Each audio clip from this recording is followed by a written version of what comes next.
Hello, this is Frank of the 12 Gates, and in today's video we're going to be looking at Turkey and its role within Bible prophecy, and also to see whether it actually appears in the book of Revelation, whether it's actually mentioned there at all.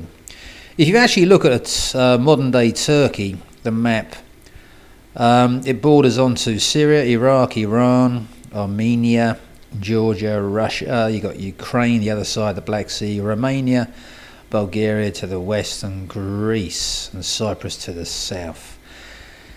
And this area that stretches from Istanbul right over to Van, Ankara, is in sort of in the central part, surrounded by the Black Sea, the Aegean Sea and the Mediterranean Sea, and Israel is not a million miles away, is it? This had a very central role going back into the more biblical times. It was known as the Ottoman Empire, and that's where their flag, from what I can gather, is actually derived from. The flag you see now with the crescent moon and the star and the red backgrounds is derived from that. And the Ottoman Empire, if you actually take those countries that I've just mentioned and sort of also the northern areas of Africa bordering onto the Mediterranean, they were part of the Ottoman Empire as well. There's a lot of history there. The flood, Noah's Ark rested on a mountain, and it was called Mount Ararat, and that is in Turkey. The Euphrates and Tigris rivers, their sources are in Turkey.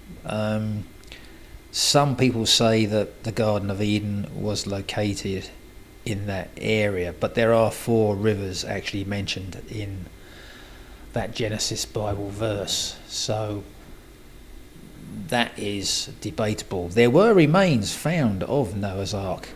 I think it's round about 2010, and that again is under debate whether it actually was the actual Ark, but it appeared in National Geographic, I think about 2010. If we go to Paul, he was from, pretty much half the New Testament is the epistles of Paul, isn't it?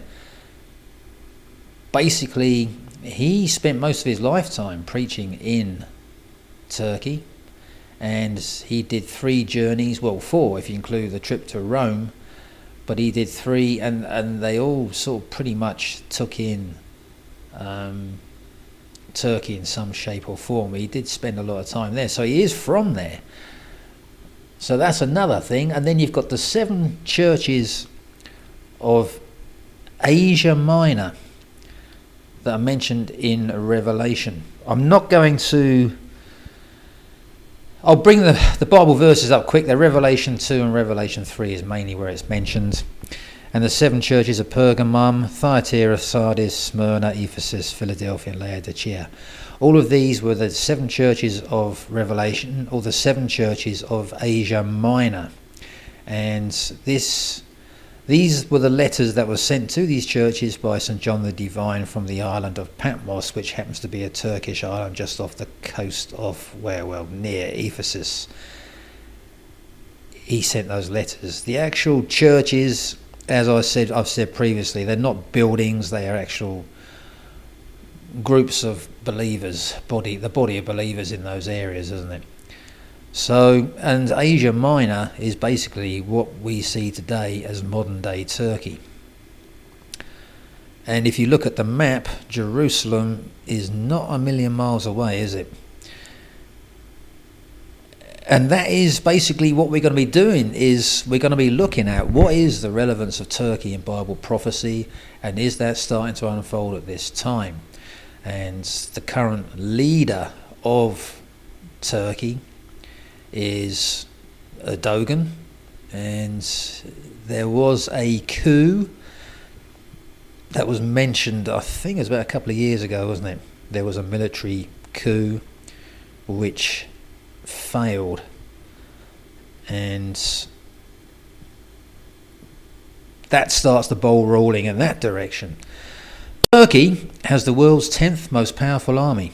I looked at the list. I thought I couldn't believe it. But yep, Turkey's military is the 10th most powerful. You've got I think Britain maybe 8, Germany may be up there, I don't know, but certainly America, China and Russia, and I think North Korea may be up there as well. Yeah, they've got a big military, haven't they?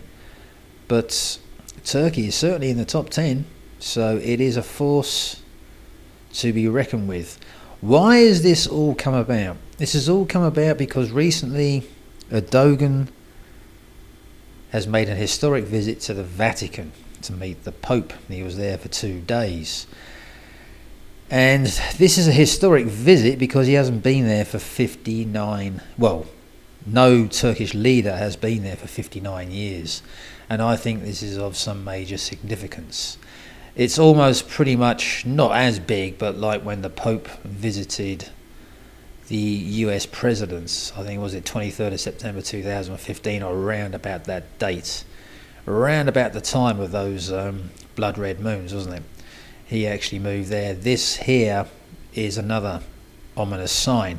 Why is it an ominous sign? Because basically Turkey is pretty much an Islamic country, isn't it? It's 99% Islam, and the Pope is Catholic, so they're pretty much poles apart. But are they? They've obviously, there's some bridge building going on here, and there's another headline that came out around about the same time saying Turkey's Erdogan, Jerusalem is my top priority in meeting with Pope Francis. And basically this has come after the announcement that Trump said he's going to be moving the US embassy from Tel Aviv to Jerusalem, recognizing it as the capital of Israel. And now this Erdogan, he came pretty soon afterwards saying that the Turkish president states he calls for the whole world to recognize the state of Palestine, and he's going to try and make East Jerusalem the capital of Palestine. So you can see what's going on there. And another headline here, Turkey's Erdogan says he's ready to risk confrontation with the US. And here he is meeting with Pope Francis in his rather plush place, a private audience. And here you go, this is Turkey's President Erdogan says he will open an embassy in East Jerusalem. And then he's been going to Algeria. And that's about it. When I started seeing this headline, especially with the Pope, I didn't even put the Pope headline out on Twitter, but I realised, I thought, well, hang on a minute. There's something brewing here. And this also ties up with what I said in the previous video, which is the 70th anniversary of Israel becoming a nation or a state again, 70 years. And hence this video. Now Turkey, there's been goings on, as we know, in Syria, and there's been some involvement from Turkey there, and Syria is not a million miles away from Israel. It brings us very nicely onto Ezekiel 38 and 39, and what we're going to do is, it's a lot of words there, but I'm going to focus mainly on Ezekiel 38, and this is the Battle of Gog Magog, and basically it's the invasion of Israel, isn't it? Mainly coming from the north, led by, you'll see who it's led by. And so what we'll do, we'll look in some of those verses. But there's some things that actually have to happen before that invasion takes place. And I just don't think, this is my opinion here, that those things are in place. You'll see some scripture that says these things need to be in place before this actual invasion will take place. And so we'll get onto those Bible verses. We'll go into the Bible software and have a look at Ezekiel 38. We'll just focus on a few of these verses, and I will show you what we're talking about. And then we'll see the countries. These are the ancient biblical countries that are mentioned that are part of Asia Minor, and then we'll see what the actual location is. Right, so what we're going to do is look at Ezekiel 38, mainly 1 to 6, and a couple of other verses as well. And what I'm going to do, it's a bit confusing when you hear all these sort of ancient names for countries that don't really exist anymore. A couple do exist, but let's read this. This is basically the Gog Magog War. Yeah. And this is incredibly important, and you'll see the relevance of Turkey in this. Turkey is not mentioned here initially when you look at it, but when you get into it, Turkey is there very strong. So let's have a read of this. This is Ezekiel 38, 1 to 6. And the word of the Lord came unto me, saying, Son of man, set thy face against Gog, the land of Magog, the chief prince of Meshech and Tubal, and prophesy against him, and say, Thus saith the Lord, Go, Lord God, behold, I am against thee, O Gog, the chief prince of Meshech and Tubal.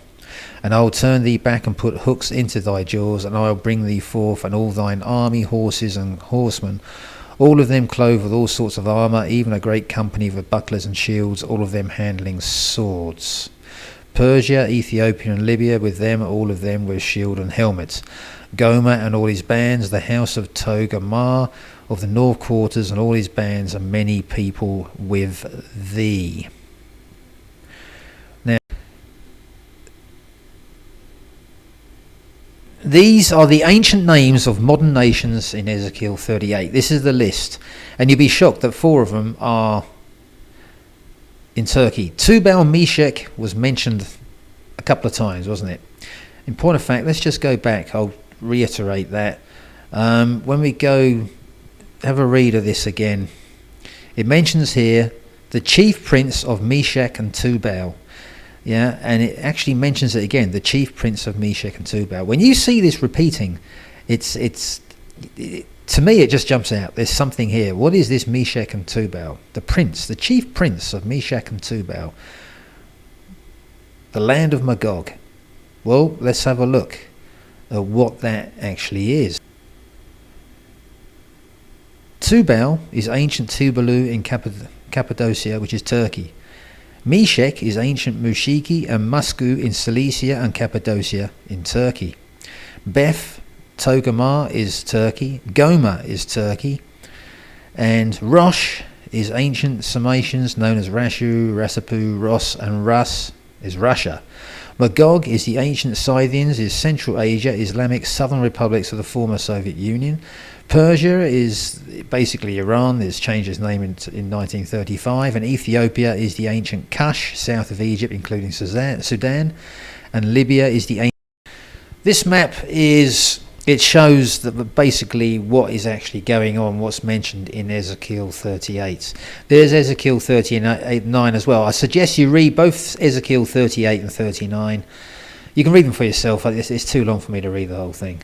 But if you get near the end of Ezekiel 38, there is what I think is mentioned there of the day of the Lord. There's a great shaking which happens in Israel, and I think it probably will be felt everywhere, and that could be the day of the Lord. And that there is a cross-reference that ties up with the sixth seal of Revelation, which you can find for yourself. But these are the countries that are mentioned, and if you see, Tubal, Gomer, Togarmah and Meshech, they're all in Turkey, the old Asia Minor, yeah, and they're all heading towards Israel. Magog is this sort of Georgia, southern, it used to be Russia, isn't it? Armenia, this sort of area. Rosh is Russia. They're all coming down. It's mainly from the north. You've got Persia is Iran, is coming from the east. Sheba and Dedan is basically, I would say, Saudi Arabia. And Ethiopia and Sudan is down here, the Kush. And then the Put, that is Libya, and they're to the west of Egypt. All intent on one thing, led by Turkey, by the looks of things. The prince of Tubal and Meshech, isn't it, is mentioned, and these are both in Turkey. Yeah, he's leading this, basically this cloud, it's called, isn't it, that's going to attack Israel. Yeah, and the interesting thing on this is when you look at the countries, all of these are one country away from Israel. It's a very strange situation, this. If you look at modern day countries now, Iran is separated from Israel by Iraq and also Oman. Turkey is separated by Syria. Egypt is separated here by this Gaza carry on here, isn't it? And Jordan, yeah. Saudi Arabia is separated by Jordan. Can you see what I'm saying? These countries that are surrounding, the neighbouring countries that are surrounding Israel, they're not involved with this war. That's the thing. And what we're seeing is Turkey is starting to make inroads into Syria. I released a tweet the other day and it said that some Russian planes, the latest fighters, were seen parked up in Syria. They were there. Some surveillance, Israeli surveillance footage. See the aircraft there. I think it's about 2 or 3 of them. Yeah, actually in Syria. Yeah, and that's what I'm saying. That's what they need to do. Are they intent on coming into Syria? Why are they coming to Syria? There's a reason, isn't there? And that's what I'm saying. We may see some movements from Iran and Iraq. There may be something going here, and then the next step is heading up to Israel, Saudi Arabia, Jordan, and Libya and Egypt may get sucked into this. Ethiopia is just to the south. Can you see what I'm saying? The neighbouring countries are not mentioned at all. But all these ones, they are the second neighbouring countries, and they are all on the perimeter. Somehow these countries have got to get sucked into this and become part of this, but they're not actually mentioned, are they? It's just very, very interesting. And that's it. That is the Gog Magog War. And what a lot of people are saying is that is the Battle of Armageddon, which takes place at Megiddo. Megiddo's is way north of Jerusalem, isn't it? But when you compare those two wars, one's a spiritual war and this one is man versus man, isn't it? Basically. It's part spiritual, I suppose, because they are all mainly Muslim countries, aren't they? They're all Muslim countries that are going to be invading, not so much Russia, but most of these are, especially Turkey. Yeah, so something to keep an eye on. So Erdogan's there at the moment. He went for a meeting with the Pope. What that's all about, I haven't got the first idea, but he wanted to talk about Jerusalem with the Pope. So I'm keeping eyes to see if there's any announcements coming from the Vatican on that sort of East Jerusalem becomes the capital of Palestine or whatever it is. There's going to be some developments coming up in the coming months, especially in coinciding with the 1948 to 2018, the 70th year anniversary, that video I made, which is proving very popular. There's going to be some things going on the next couple of months, I can guarantee you. So all eyes focused on the Middle East. But never forget to keep your eyes, the whole world, all the different countries have got a role to play. And China will have a role to play. America's got a role to play. And certainly, Russia's got a role to play here, but Russia's got a role to play in general. And so's Europe. I think Europe has got another thing as well. And that's the other thing. Turkey is another country. It's trying to become part of Europe, and Europe is sort of umming and ahhing at the moment with all the goings on in the country, and it's wondering whether, do they want this Muslim nation to be part of what is pretty much a Christian sort of European Union. It's mainly Christian, isn't it? And you're bringing in this country which is Muslim, and there's some conflicts there amongst other things, isn't there?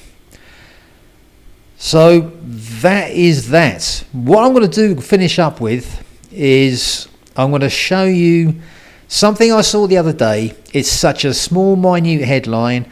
It's another jigsaw piece, and I shall show you this in a second. I found this very interesting. Israel builds new wall at Lebanon's southern border. Yeah, and you may look at this and think, well, so what? They're just building a wall. What's the importance of that? I didn't think of it at the time. I just tweeted it out. There's just a knee-jerk reaction. I thought there's something This looks a bit ominous. If we go into Ezekiel, there is mentioned something here. Let's read Ezekiel 8 and 11.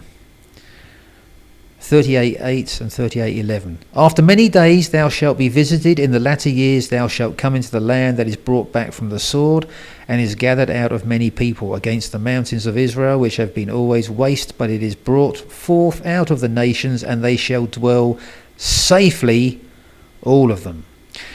And 11, and thou shalt say, I will go up to the land of unwalled villages. I will go to them that are at rest, that dwell safely, all of them dwelling without walls and having neither bars nor gates.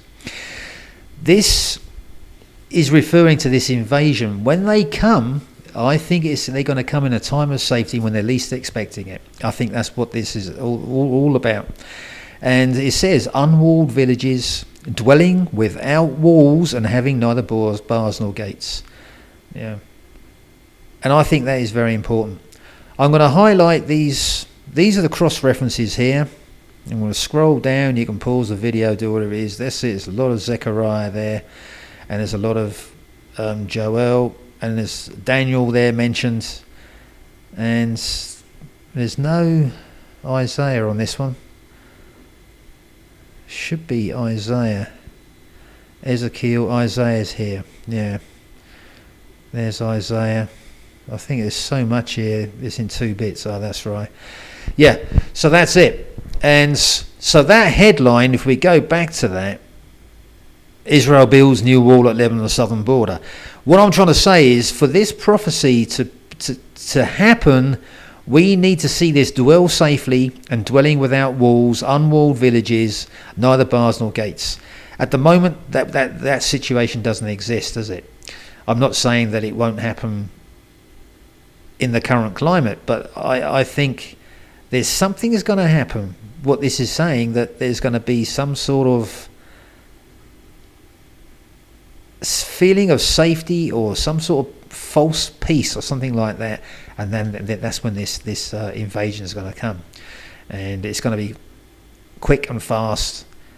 And from what I gather from it's not going to be successful. But it's going to cause a lot of problems. And that's it, people. So what I've done is I've given you, yet again, this is another video from the series. I've given you a load of jigsaw pieces there that you can peruse. And it's up to you to come up with the interpretation. I've got the interpretation. Whether it's correct or not, I don't know. But I don't give the interpretation anymore. I'm not give limited views and opinions. And I just let you people get on with it. And you may not have seen these headlines, you may not have seen these things, and it's up to you to piece them together. And if you're in the faith and you haven't got a clue what this is all about, then as people have said to me, I shall say it to you in return: pray for understanding. Yeah, that's if you're in the faith. If you're not in the faith, then it's going to take a longer period of time to try and figure all this stuff out, but at least you are aware that things are going on, and you can see how this ties up with Ezekiel. And this is an unfulfilled prophecy. It hasn't been fulfilled yet. It mentions in there this is a future time. It does mention further along. I suggest you read Ezekiel 38 and 39. I think read the Daniel stuff, read Isaiah, and I think it's Zechariah as well. Look at those cross references and you'll find some more stuff there. A lot of stuff that's very, very similar. And that's it. So this is Frank of the... And finally, here's some suggested reading for you to take things further. And that is the Assyrian. Yeah, type in the Assyrian. Type that into a Bible app on your phone or on Bible software, and that will take you on a journey. Why am I mentioning this? Because some people say that's associated with this country and the leader of that country in particular. So something for you to look into. Assyria was, in biblical times, it did take in parts of southern Turkey, and it took in other countries as well. So if you type that into a Bible app, you'll come in up against, I think it's about 3 prophets will come up, including Isaiah. So this is Frank of the 12 Gates. Peace, love and joy.